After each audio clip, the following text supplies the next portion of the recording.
नमस्कार। मास्क उतारो जी में आप सबका स्वागत है। आज बहुत ही दुखी मन से मैं ये वीडियो बना रही हूँ। क्या मैं डिसइल्यूजन्ड हूँ? हूँ। क्या मैं डिसअपॉइंटेड हूँ? हूँ। एम आई लिविड? क्या मैं गुस्से में हूँ? बहुत ज़्यादा।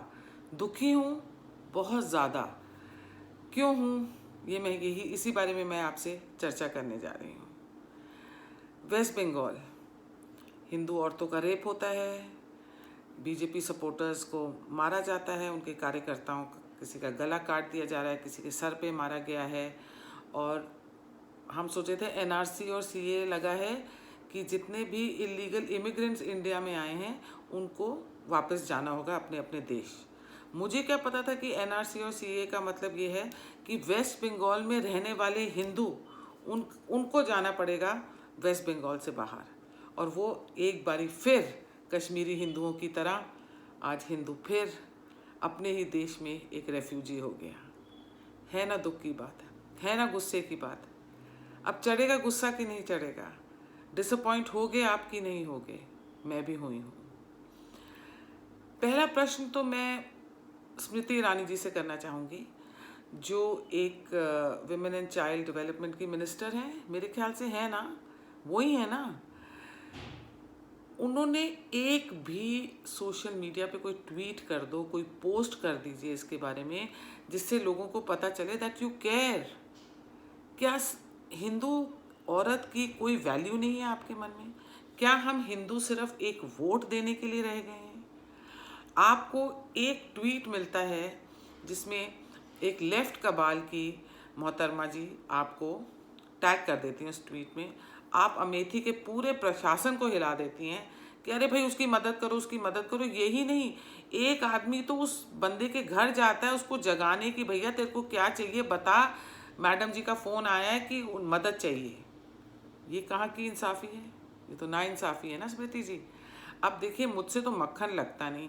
ना मुझे आपका सेक्रेटरी बनना है, ना मुझे बीजेपी में काउंसलर बनना है, तो ना मुझे बीजेपी का एमएलए बनना है, ना एमपी बनना है। मैं तो एक as a Indian citizen and specially as a Hindu आपसे ये सवाल कर रही हूँ कि जो महिलाओं का रेप हुआ है उसके लिए आपने क्या एक्शन लिया है?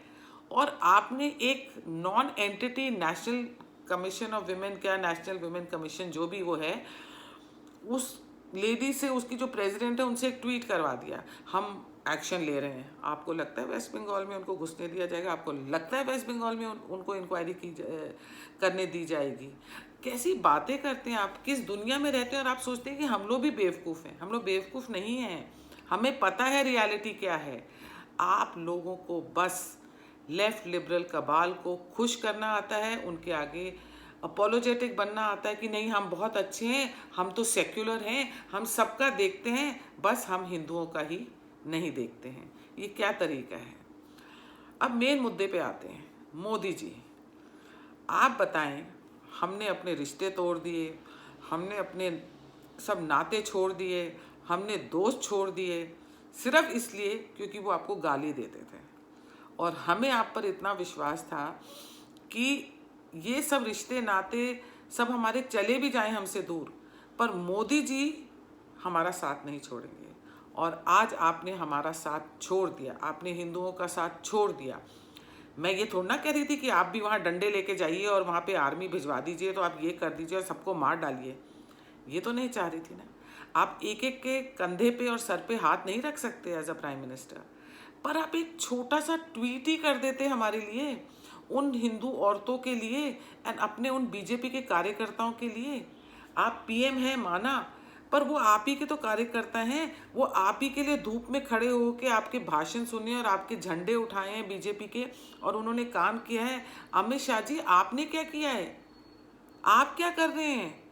दावे आप इतने बड़े बड़े करते हैं, पर आपने जितना हमें डिसअपॉइंट किया है ना, किसी ने नहीं किया है। आप मार के देखिए एक कांग्रेस के बंदे को, आप मार के देखिए एसपी के बंदे को, आप एक मार के देखिए बीजेपी का कार्यकर्ता बीएसपी के बंदे को या एआईएमआईएम के बंदे को, आपकी खटिया खड़ी कर देंगे सब लोग। पर नहीं, आप बीजेपी के कार्यकर्ता के लिए आप नहीं बोलेंगे। अरे आपको सेक्युलर दिखना है, हिंदू की लाइफ क्या मैटर करती है? क्योंकि आपको पता है कि अगर 50 हिंदू है उसमें से 30% 30 जो हिंदूज हैं वो तो अपने हिंदू भाइयों की कदर नहीं करते हैं, रिस्पेक्ट नहीं करते हैं और उनके साथ नहीं खड़े होते हैं। तो आप लोग भी नहीं खड़े तो चलेंगे और अगली बारी हम फिर जय श्री राम करेंगे और हिंदू फिर हमारे साथ आ जाएगा। आप पहले ये बताइए, जब बीजेपी की सरकार आई, वीएचपी और बजरंग दल कहाँ गुम गया? आरएसएस को तो मैंने देख लिया, वो भी हाथ जोड़ के माफ़ी मांगने के लिए हर वक्त तैयार खड़े हैं। उनको भी एक इम्प्रेशन बनाना है, उनको अपनी एक इमेज बनानी है। आरएसएस से भी उम्मीद जो थी वो भी चली गई, आप लोगों से जो उम्मीद है वो जाती जा रही है। अब अगली बारी आप हमसे जय श्री राम तो ना बोलिएगा। बीजेपी ने अगर जय श्री राम बोला ना तो बिल्कुल एक्सेप्टेबल नहीं होगा, मैं तो बिल्कुल एक्सेप्ट नहीं करने वाली। जय श्री राम के जो फॉलोअर्स हैं, जो उनके डेवोटीज हैं, जो हम उनके उनके भक्त हैं, उनकी तो आप कदर नहीं करते। तो आप किस बात से जय श्री राम बोल रहे हैं? जय श्री राम बोला ना वेस्ट बंगाल के लोगों ने, आज उनका गला कट रहा है ना, उनकी इज्जत लूट रही है ना। तो आप तो खुद ही छोड़ा है श्री राम के भक्तों को वहां पे। अगले दिन ही गाड़ी लेके आप लोग सब वापस आ गए अपने हवाई जहाज में उड़ के। रुकते तो वहां, रिजल्ट का वेट तो करते। कितनी बारी मैंने ही आपको ट्वीट किया, आप मेरी पुरानी ट्वीट्स चेक कीजिए कि इलेक्शन खत्म भी हो जाएंगे, रिजल्ट आ भी जाएगा, हार जीत जिसकी भी हो, वहां से आप सीआरपीएफ को मत उठाइएगा या जो भी फोर्सेस आपने लगाई हैं वहां पे उसको मत उठाइएगा। पर आप लोगों को सिर्फ पड़ी थी क्या कि वोटिंग हो जाए, उसके बाद हम देखेंगे अब क्या होता है क्या नहीं होता है। आप लोगों का क्या एफर्ट था, क्या नीयत थी, वो साफ दिख रही है। फिर आपने एक अपना मिनिस्टर रखा है, वो क्या, बाबुल सुप्रियो। गाने वालों को तो आप मिनिस्टर बना देते हैं। जिसको ये पड़ी थी कि अगर मैं गया बाहर बचाने तो मेरी गाड़ी पे वो लोग अटैक करेंगे। अरे भैया, जान देनी चाहिए तुझे ऐसे हिंदुओं पे जो वेस्ट बंगाल के हालात देखने के बाद भी तेरे लिए खड़े हुए और तुम लोगों को आके वोट दिया। कैसे मिनिस्टर रखे हुए हैं? यही नहीं, आपने तो अपने मिनिस्टर बनाए हुए उन लोगों को जो स्पोक्स पर्सन बनने लायक तक नहीं है। वो तो बस बुक इनॉग्रेट कर सकते हैं किसी की। यहाँ जब इतना सीरियस मामला चल रहा है, पूरे देश में हाहाकार मचा हुआ है और हिंदू बहुत इनसिक्योर फील कर रहा है, आपके एक मिनिस्टर है वो कर रहे हैं कू में ये ऐप आ गई, कू में तो ये आ गया, कू ऐप में ये आ गया। ये कोई समय है ये सब करने का? कर क्या रहे हैं आप लोग? हम लोग को कहाँ से जस्टिस मिलेगी? आप बताएं, कल अगर यूपी में इलेक्शन होते हैं, बीजेपी खुदा ना खास्ता हार जाए अगर, तो मतलब ये तो हो जाएगा एसपी को, बीएसपी को, कांग्रेस को, सबको पता है। पीटो इन बीजेपी के कार्यकर्ताओं को, क्योंकि इनको पीटेंगे तो इनको बचाने वाला तो कोई है नहीं, कोई आएगा ही नहीं। भाई हम क्यों अपनी जान गंवाएं आपके लिए? हम क्यों अपने बच्चों को अनाथ करें आपके लिए? आप लोग तो अपना वोट लेके चलते बनते हो, इतने पावरफुल हो जाते हो। आप लोग कह रहे हो हमें नहीं पता है कि मिनिस्टर्स क्या करते हैं। कई लोगों को कितने कितने कॉन्ट्रैक्ट मिलते हैं, हमें नहीं पता वो किसके थ्रू मिलते हैं। हम भी तो उसी सोसाइटी में घूम रहे हैं, हमें भी तो पता है यार ये इस मिनिस्टर के बड़े क्लोज है। सडनली मैं देख रही हूँ बहुत लोग अमीर भी हो रहे हैं। हर पार्टी यही करती है, कहीं पे कुछ अलग नहीं हो रहा है इस देश में कि बीजेपी आई है। तो आपके कई मिनिस्टर हैं मोदी जी जिन्होंने आपको बहुत ही ज़्यादा डिसअपॉइंट करा है और आपके थ्रू हम लोगों को करा है। आप एक बारी तो बोलिए कि हिंदू मैं तुम्हारे साथ हूँ। चलिए ये मत बोलिए आप सेक्युलर नहीं लगेंगे, इतना तो बोल दीजिए बीजेपी के कार्यकर्ताओं तुम चिंता मत करो, तुम्हारे साथ हम हैं, हम तुम्हारे लिए खड़े होंगे। कोई कुछ नहीं बोल रहा, कोई भी मिनिस्टर कुछ नहीं बोल रहा। दुनिया जहाँ की फालतू ट्वीट्स कर रहे हैं बैठ के। अरे हम तो ये वाला पार्लियामेंट बना रहे हैं नया, तो पीएम मोदी का घर बना रहे हैं, तो हम ये करेंगे। कर क्या रहे हो आप लोग? आप लोगों की कोई मीटिंग होती है वो तक तो लीक हो जाती है। आप ही के अंदर विभीषण बैठे हैं बीजेपी में। और मैं इतना बता दूं, जिस दिन मोदी जी चले गए ना झोला उठा के पॉलिटिक्स छोड़ के, ये जो मिनिस्टर्स बने बैठे हैं ना, आईएनबी मिनिस्टर तो आईटी मिनिस्टर तो टेलीकॉम मिनिस्टर तो फला मिनिस्टर, ये सब छोड़ के दूसरी पार्टी में चले जाएंगे और एक वहाँ पे पार्टी में ज्वाइन कर लेंगे। इन लोगों को कोई बीजेपी की आइडियोलॉजी के बारे में कुछ पता है? ये कोई आरएसएस की आइडियोलॉजी के बारे में इनको कुछ पता है?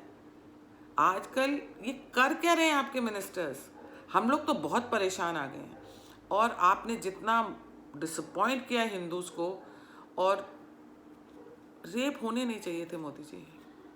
एक औरत की सबसे बड़ी पूंजी होती है, वो नहीं होनी चाहिए थे रेप।